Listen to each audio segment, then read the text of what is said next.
हरिर्नाम हरिर्नामैव केवलं कलौ नस्तेव नस्तेव नस्तेव गतिरन्यथा।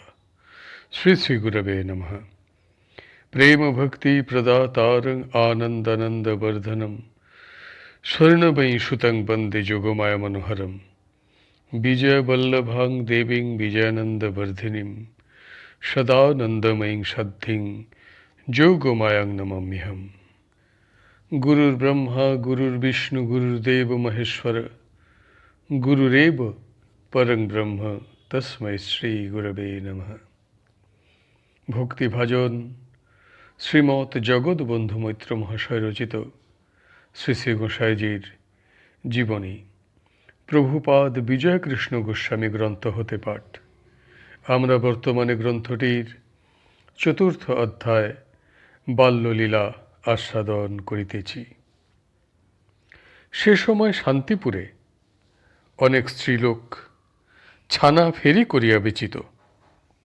বিজয়কৃষ্ণ সমবয়স্ক বালকগণের সহিত জুটিয়া তাহাদের ছানা লুট করিতেন। যে পথে ছানাওয়ালিরা ছানার হাঁড়ি মাথায় করিয়া যাইত, তাহারা সেই পথে গর্ত খুঁড়িয়া তাহার উপর পাটের কাঠি রাখিয়া মাটি চাপা দিয়া রাখিতেন। ছানাওয়ালিরা জানিতে না পারিয়া যেমন তাহাতে পা দিত, অমনি তাহারা পড়িয়া যাইত। মাথার ছানার হাঁড়িও ভূমিতে লুটাইত। তখন বিজয়কৃষ্ণ প্রমুখ বালকগণ গুপ্ত স্থান হইতে ছুটিয়া আসিয়া ছানা লইয়া পলায়ন করিতেন। ছানাওয়ালিরা দুঃখী লোক, ছানা বিক্রয়ের পয়সা দ্বারাই তাহাদের সংসার চলিত। তাহাদের সেই জীবন উপায় এই রূপে নষ্ট হওয়াতে তাহারা কাঁদিয়া ফেলিত। তাহাদের কান্না দেখিয়া অন্যান্য বালকগণ দূরে দাঁড়াইয়া হাসিত, কিন্তু বিজয়কৃষ্ণের হাসি আসিত না। রমণীগণের করুণ বিলাপ শুনিয়া এবং তাহাদের অশ্রুমাখা কাতর মুখ দেখিয়া তাহার প্রাণ গলিয়া যাইত। তিনিও কাঁদিয়া ফেলিতেন।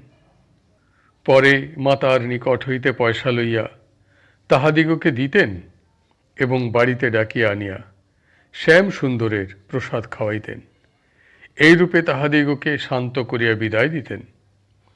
যাইবার সময় তাহারা তাহার শুভ কামনা করিয়া প্রসন্ন মনে গৃহে গমন করিত। তাহারা লোকের ঘোড়া ধরিয়া তাহাতে চড়িতেন।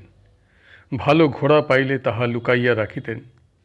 একবার তাহারা মালিপোতার অম্বিকাবাবুর একটি উৎকৃষ্ট অশ্ব অনেক দিন লুকাইয়া রাখিয়াছিলেন। অনেক খোঁজ করিয়াও অম্বিকাবাবু যখন ঘোড়াটি পাইলেন না, তখন বালকগণের প্রতি তাহার সন্দেহ হইল। তিনি তাহাদিগকে ডাকিয়া জিজ্ঞাসা করিলে সকলেই ঘোড়ার কথা অস্বীকার করিল। বিজয়কৃষ্ণ কিন্তু মিথ্যা কথা বলিলেন না। তিনি নির্ভয়ে অম্বিকাবাবুকে সমস্ত কথা বলিয়া ঘোড়া দেখাইয়া দিলেন। অল্প বয়স্ক বালকের এইরূপ সত্যনিষ্ঠা, সরলতা ও নির্ভীকতা দেখিয়া অম্বিকাবাবুর মনে অতিশয় আনন্দ হইল। তিনি বিজয়কৃষ্ণের উপর এতই সন্তুষ্ট হইলেন যে তিনি অশ্বটি তাহাকে পুরস্কার স্বরূপ দান করিয়াছিলেন। সে সময় শান্তিপুরে মহকুমা ছিল।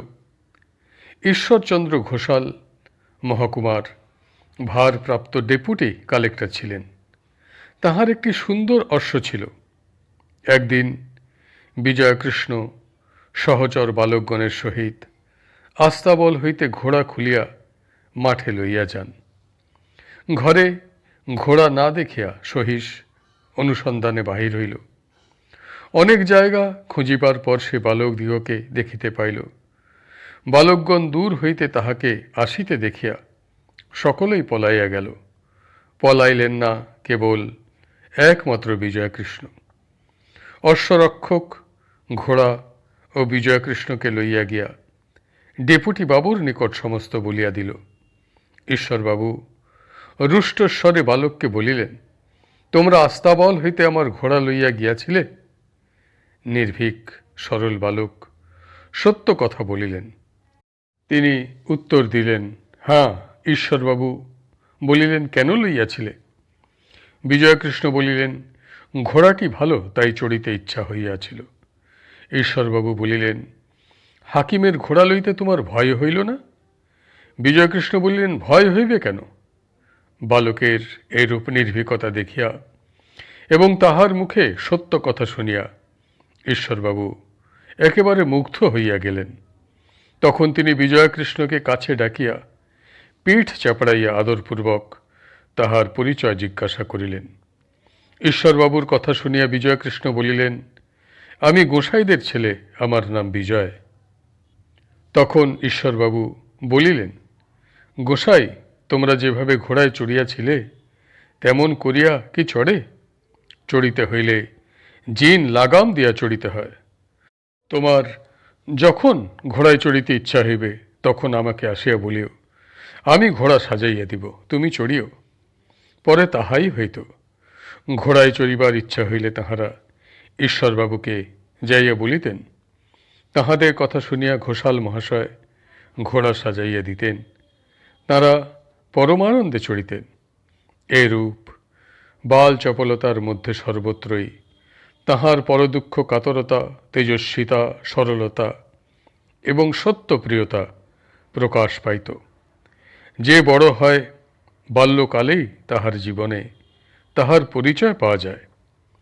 শিশুসুলভ চঞ্চলতা ও দুরন্তপনার ভিতরেও ভাবী মহত্বের বীজ দেখিতে পাওয়া যায়।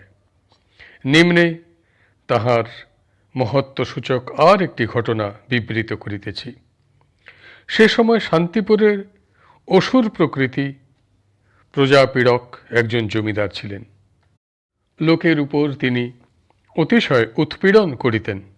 একদিন বিজয়কৃষ্ণ সমবয়স্ক বালকগণের সহিত খেলিতে খেলিতে জমিদার বাবুর কাছারি বাড়ির সম্মুখে গিয়া উপস্থিত হন। তখন সেখানে একটি নিষ্ঠুর ব্যাপার চলিতেছিল। জমিদার বাবু টাকা আদায় করিবার জন্য একজন প্রজার উপরে পীড়ন করিতেছিলেন। তাহার আদেশে তাহার কয়েকজন অনুচর লোকটাকে মাটিতে ফেলিয়া তাহার বুকের উপর একটা বাঁশ রাখিয়া দুই দিক হইতে চাপিতেছিল, আর লোকটার নাক মুখ দিয়া ঝলকে ঝলকে রক্ত উঠিতেছিল। যাতনায় সে অজ্ঞান হইয়া গিয়াছিল। বালকগণ দূর হইতেই ব্যাপার দেখিয়া সকলেই পলায়ন করিল। কেবল বিজয়কৃষ্ণ পলাইলেন না। এই ব্যাপার দেখিয়া তিনি জ্ঞানহারা হইয়া গেলেন। ক্রোধে তাহার দুই চক্ষু রক্তবর্ণ হইয়া উঠিল। তিনি উন্মাদের ন্যায় ছুটিয়া গিয়া চিৎকার করিয়া জমিদার বাবুকে বলিলেন, তুমি মানুষ নও, রাক্ষস, ডাকাত। লোকটা যে মরিয়া গেল, ভালো চাও তো উহাকে এখনই ছাড়িয়া দাও। বিজয়কৃষ্ণ যখন এই কথা বলিতেছিলেন তখন তাহার দুই চক্ষু দিয়া যেন অগ্নিস্ফুলিঙ্গ নির্গত হইতেছিল। শরীরের প্রত্যেক রোমকূপ হইতে রৌদ্রের ন্যায় জ্যোতি বাহির হইতেছিল। এই কথা বলিয়াই তিনি মূর্ছিত হইয়া পড়িলেন। বালকের মুখ হইতে যে কথা বাহির হইল তাহাতেই পাপীর অন্তর কাঁপিয়া উঠিল। অত্যাচারীকে শাসন করিবার জন্য বিজয়কৃষ্ণের মুখ দিয়া যেন ঈশ্বর তাহার বজ্রবাণী প্রকটিত করিলেন। পাপিষ্ঠগণ তখনই লোকটাকে ছাড়িয়া দিল। কিছুকাল পরে বিজয়কৃষ্ণের মূর্ছা ভঙ্গ হইল। তিনি উঠিয়া দাঁড়াইলেন। তাহাকে প্রকৃতস্থ দেখিয়া জমিদার বাবু বলিলেন, ওহে বালক, তোমার তো খুব সাহস। আমার নামে সমস্ত লোক কম্পিত হয়, আর তুমি কিনা আমাকে ধমক দিয়া কথা বলিলে, রাক্ষস, ডাকাত বলিয়া গাল দিলে। তোমার ভয় হইল না? বিজয়কৃষ্ণ বলিলেন, কিসের ভয়? তুমি তো সত্য সত্যই ডাকাতের মতো কার্য করিয়াছ। ডাকাতকে ডাকাত বলিতে ভয় কি? আমি গোসাইদের ছেলে, আমি কাহাকেও ভয় করি না। অত্যন্ত তেজের সহিত এই কথা বলিয়া তিনি সেখান হইতে চলিয়া গেলেন। জমিদার বাবু অবাক হইয়া তাহার দিকে চাহিয়া রহিলেন। বিজয়কৃষ্ণ বাহিরে আসিলে তাহার সহচর বালকগণ তাহার কাছে আসিয়া বলিল, ভাই, তোর কি সাহস? তুই আজ দুর্দান্ত জমিদার বাবুকে ধমকাইয়া আসিলি? বিজয়কৃষ্ণ হাসিয়া বলিলেন, কিসের ভয়?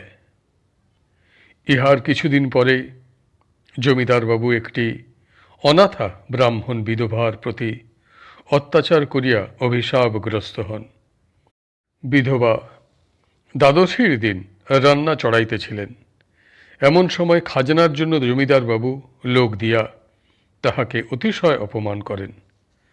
তাহার আদেশে তাহার লোক লাথি মারিয়া উনানের উপর হইতে বিধবার বগুনা ফেলিয়া দেয়। এইরূপে উপদ্রুত হইয়া সেই অসহায় বিধবা অশ্রুপূর্ণ নেত্রে ভগবানকে ডাকিয়া বলিলেন, ঠাকুর, তুমিই ইহার বিচার করিও। আমি অনাথা, তুমি ভিন্ন, আমার আর কে আছে? এই বলিয়া সেই রমণী সেদিনও অনাহারে রহিলেন। বিধবার মর্মান্তিক কাতর বাক্য ভগবানের নিকট পৌঁছিল। তিনি শীঘ্রই এই অত্যাচারী জমিদারের কঠোর শাস্তি বিধান করিলেন। একটি ফৌজদারি মোকদ্দমায় পড়িয়া জমিদারবাবু কারাবদ্ধ হইলেন। সেই স্থানেই তাহার মৃত্যু হয়। দেনার দায়ে তাহার জমিদারি নিলাম হইয়া গেল।